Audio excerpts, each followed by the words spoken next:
সারা বছর পরিশ্রম করে এই সোনালীমুখী ধানটা দেখার জন্য এই ট্রাক্টরে এইভাবে লোড করা হয়। এরপর আসবে আমার টুইস্টি। তো দেখতে পাবেন আমার ধানের বোঝার মধ্যে আমার হাতটা কেটে গেছে, মানে প্রচুর পরিমাণে রক্ত পড়েছে এবং আমি বোঝাতে পারবো না কতটা আমি কষ্ট পেয়েছি। আর মা আমার জন্য মুড়ি এবং পেঁয়াজ লঙ্কা ভাজা পাঠিয়েছিল।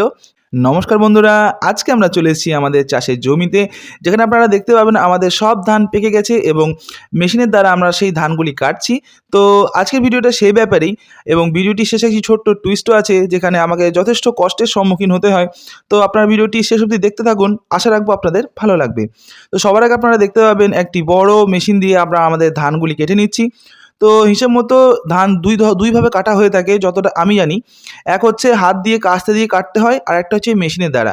তো আপনারা দেখতে পাবেন মেশিনের প্রথম অংশের দিক থেকে ধানগুলি কেটে ভেতরে ঢুকে যাচ্ছে এবং অবশিষ্ট অংশটি মেশিনের পেছন দিয়ে বেরিয়ে যাচ্ছে। তো অবশিষ্ট অংশটি অনেকটা এরকম দেখায়, কুটুরি টাইপের দেখতে হয়। তো আর আমাদের যে ধানগুলি হয় সেই ধানগুলি অনেকটা এরকম দেখায়। তো আমাদের ধানগুলি সম্পূর্ণ পেকেছে কিন্তু গাছগুলি এখনও পাকেনি। আমি দেখিয়ে দিচ্ছি আপনাদের, মানে গাছের গোড়াগুলি এখনও কিন্তু কাঁচা হয়ে আছে। তো মানুষ যে চাষি ভাইরা থাকে তারা সারা বছর পরিশ্রম করে এই সোনালীমুখী ধানটা দেখার জন্য। তো আমারও দেখে খুব আনন্দ হচ্ছিল, তো আপনাদের সাথে সেটি দেখানোর আমি চেষ্টা করেছি। তো তারপর যে ধানগুলি অবশিষ্ট, মানে যে ধানগুলি গাড়ির মধ্যে, মানে সরি মেশিনের মধ্যে থেকে থাকে, সেই ধানগুলি ট্রাক্টরে এইভাবে লোড করা হয় এবং সেই ট্রাক্টরটি আমাদের যার যেটা বাড়ি হয়, মানে যেখানে সে ধান রাখতে চায় সেখানে সেই ট্রাক্টরটি নিয়ে যাওয়া হয়।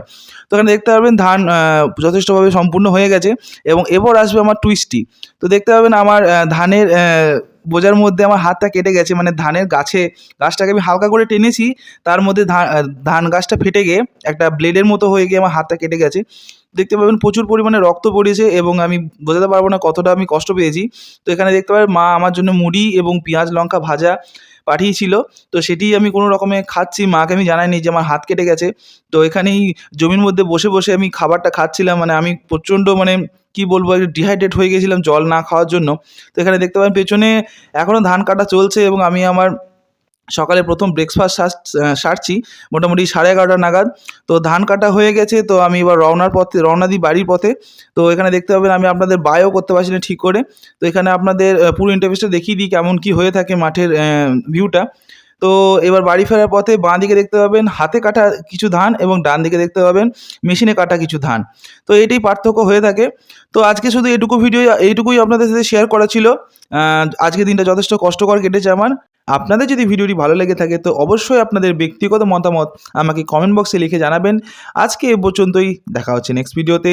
ভালো থাকবেন, সুস্থ থাকবেন।